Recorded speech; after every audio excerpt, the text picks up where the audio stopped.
Halo guys, bagaimana kabar kalian hari ini? Semoga masih tetap semangat dan selalu ceria ya.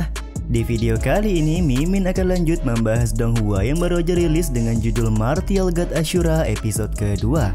Seperti biasa, sebelum masuk ke rekap ceritanya, buat kalian yang menonton video ini dan belum subscribe, tolong di subscribe dulu ya guys. Dan jangan lupa nyalain lonceng biar nggak ketinggalan update terbaru dari channel From Zero. Playlist untuk Donghua ini juga udah tersedia bagi kalian yang baru aja bergabung dan belum nonton episode sebelumnya ya. Ya udah nggak usah berlama-lama, langsung saja kita ke rekap ceritanya guys.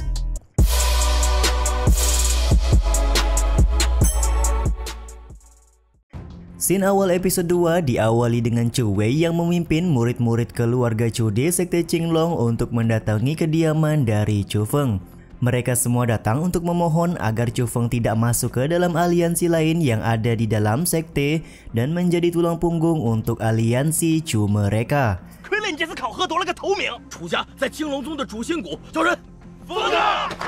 Chu Feng sendiri kelihatan tidak tertarik untuk masuk ke dalam aliansi manapun juga, serta meminta Chu Wei dan yang lainnya untuk berdiri karena sebentar lagi dia juga akan mengikuti perburuan obat mujarab murid baru. Ketika membuka gerbang rumah, betapa kagetnya Chu Feng ketika mengetahui banyak murid-murid dari beberapa aliansi yang memintanya untuk masuk ke dalam aliansi mereka. Namun mereka semua sejenak terdiam pada saat ada dua orang yang berasal dari aliansi Yi datang untuk meminta Chu Feng bergabung ke dalam aliansi Yi mereka.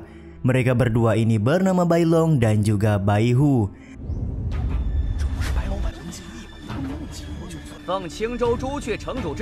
Aliansi Yi yang notabene adalah aliansi nomor 1 di Sekte Qinglong, secara khusus melalui ketua mereka yang bernama Su Mei memerintahkan Bai Long dan Bai Hu untuk datang langsung menjemput Chu Feng.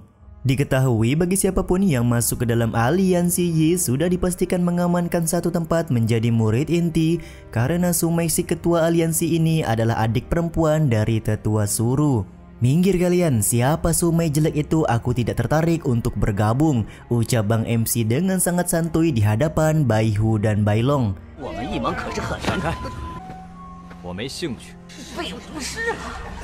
Sontak hal ini membuat semua orang kaget di mana Chu Feng berani untuk mengabaikan dan menolak ajakan langsung dari aliansi nomor 1 di Sekte Qinglong.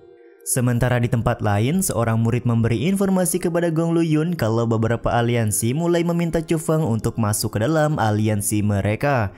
Namun sayangnya sampai detik ini tidak ada satupun dari aliansi tersebut yang menarik minat dari Chu Feng sendiri. Di saat yang sama, dengan dipimpin oleh tetua Suru, para murid baru mulai memasuki hutan tempat di mana mereka bisa mendapatkan tumbuhan obat mujarab. Diketahui jika tumbuhan obat mujarab ini memiliki kecerdasan masing-masing yang mana tergantung pada tingkatan kualitasnya sendiri. Bisa saja tumbuhan obat mujarab ini dapat melarikan diri pada saat hendak diambil dan tidak menutup kemungkinan akan menyerang manusia yang hendak mengambilnya juga.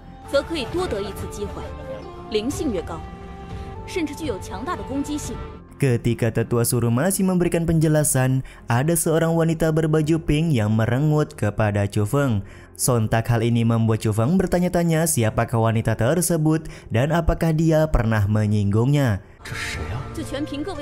Sebelum masuk ke dalam hutan, tetua Suru kembali mengingatkan agar murid-murid tidak memasuki daerah berkabut karena di sana adalah area terlarang Sekte Qinglong. Sudah banyak orang yang mencoba untuk masuk, namun ia diketahui tidak pernah kembali hidup-hidup. Perburuan obat mujarab pun akhirnya dimulai dengan para murid-murid yang masuk ke dalam hutan. Di saat itu pula, bisikan wanita di dalam tubuh Chu Feng kembali terdengar dan meminta Chu Feng untuk tidak mengikuti murid lain karena dia tidak akan pernah mendapatkan obat yang cukup bagus.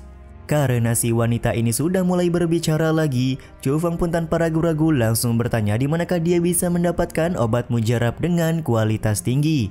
Si wanita ini menjawab, semakin tinggi kualitas obat maka semakin tinggi pula resiko untuk mendapatkannya. Dengan kata lain, obat mujarab ini berada di area terlarang sekte yang disebutkan oleh tetua Suru sebelumnya. Meskipun sempat memikirkan perkataan tetua suruh tentang berbahayanya tempat tersebut, Chu Feng pun memutuskan untuk mengambil resiko karena merasa didukung oleh si wanita yang ada di dalam tubuhnya.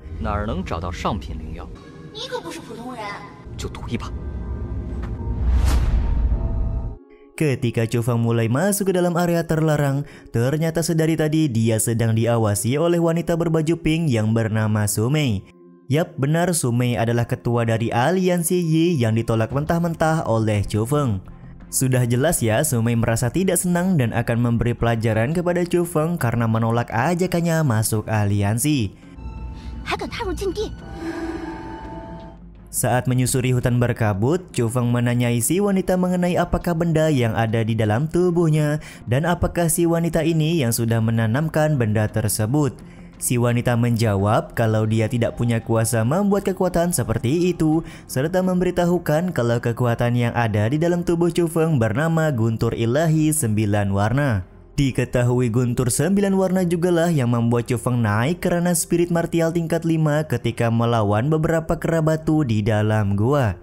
Bisa dibilang Chu Feng bukanlah bocah biasa karena mempunyai garis keturunan tingkat surga dari alam atas.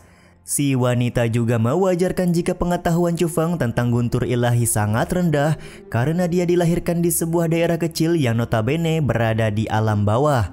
Diketahui bakat bela diri dari praktisi alam bawah adalah yang paling rendah di antara alam fana dan juga alam atas. Saat Chu Feng menanyakan kenapa dia lahir di alam bawah dan siapakah sebenarnya wanita yang ada di dalam tubuhnya, si wanita ini tiba-tiba saja kembali tertidur karena merasa kultivasinya untuk saat ini masih rendah jadi tidak bisa bangun begitu lama.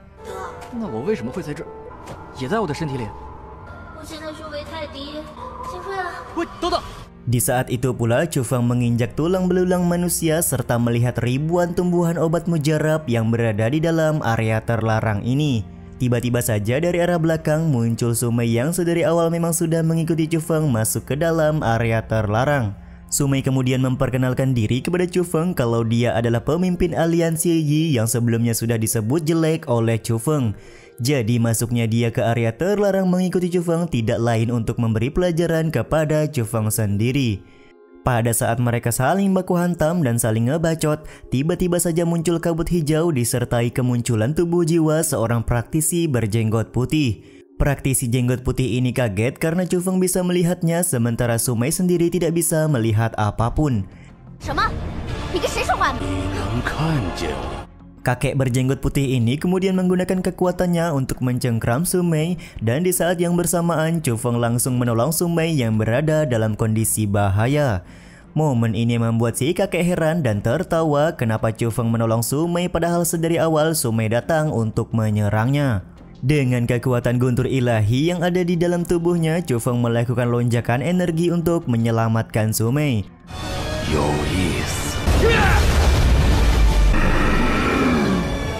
Meskipun pelepasan energi ini membuat dia terjatuh pingsan, tapi setidaknya sudah berhasil melepaskan cengkraman kabut beracun dari kakek jenggot. Mendapati Su Mei dan Chu Feng pingsan, kakek jenggot pun merasa tertarik dengan pelepasan energi yang dikeluarkan oleh Chu Feng. Setelah mengecek tubuh Chu Feng, akhirnya kakek jenggot paham kalau Chu Feng adalah orang yang dia cari dalam kurun waktu 1000 tahun. Menggunakan tumbuhan obat mujarab yang terdapat di area terlarang ini, kakek jenggot pun mulai menempah seluruh tumbuhan obat tersebut ke dalam tubuh Chu Feng sembari berharap kalau anak yang ada di hadapannya saat ini tidak mengecewakannya kelak.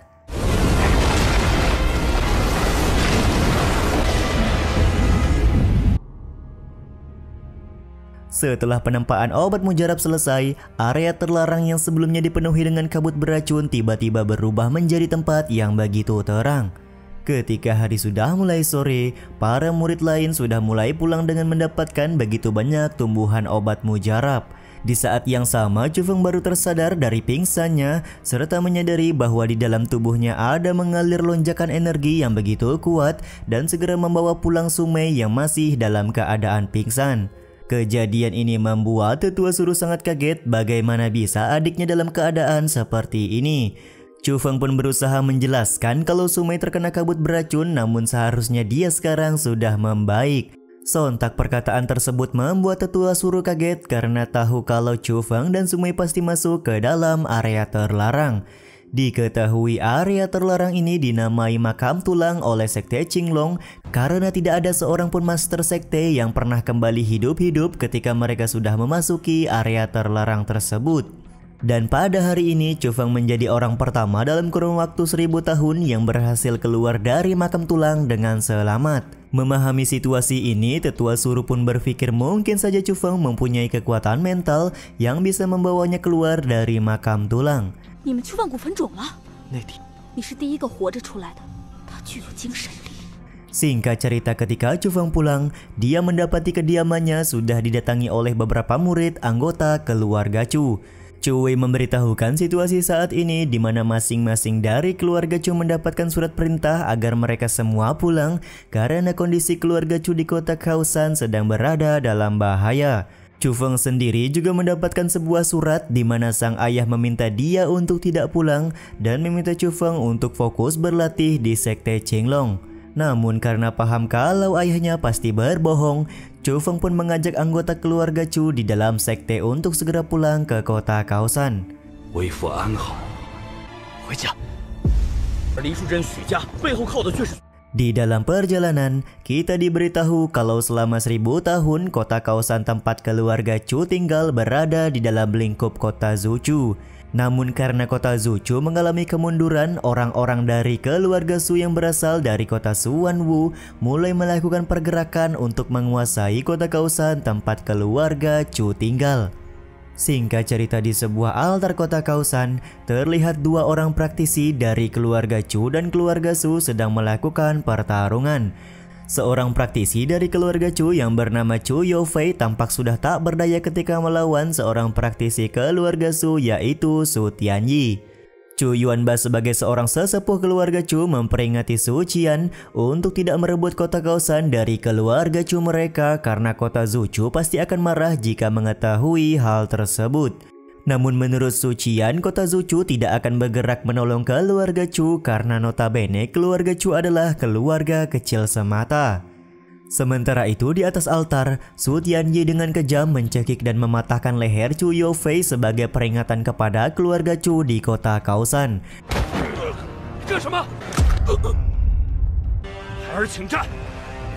Sontak hal ini membuat Chu Yuan sangat marah dan meminta izin kepada ayahnya yaitu Chu Yuanba untuk naik ke atas altar untuk melawan Su Tianyi. Meskipun pada awalnya Chu Yuanba tidak mengizinkan Chu Yuan untuk bertarung, namun mereka tidak punya pilihan lain lagi karena di keluarga Chu hanya Chu Yuan seorang yang memiliki kualifikasi. Pada saat pertarungan antara Chu Yuan dan Su Tianyi hendak dilakukan, dari arah kejauhan tampak Chu Feng yang berlari memasuki altar bertarung. Dia juga berkata, jika kau menyakiti ayahku, aku akan membunuhmu sembari melakukan sepakan ke arah kepala Su Tianyi.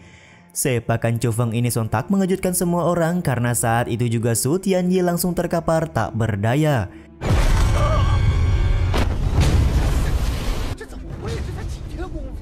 Chu Feng juga mengembalikan surat yang dikirim oleh sang ayah dan berkata lain kali ayahnya tidak boleh mengiriminya surat kebohongan seperti ini lagi.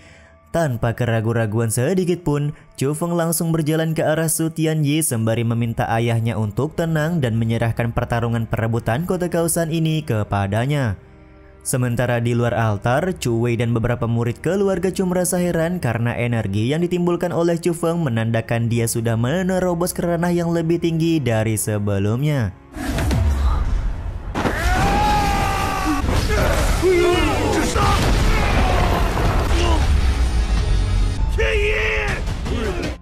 Benar saja, hanya dengan satu gerakan, Chu Feng berhasil memukul serta membuat Su Tianyi tewas di atas altar.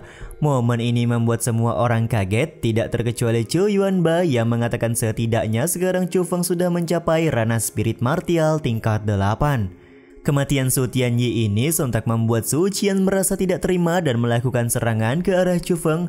Namun ia lagi dan lagi hanya dengan sekali sepakan saja Su Qian langsung tewas di tempat.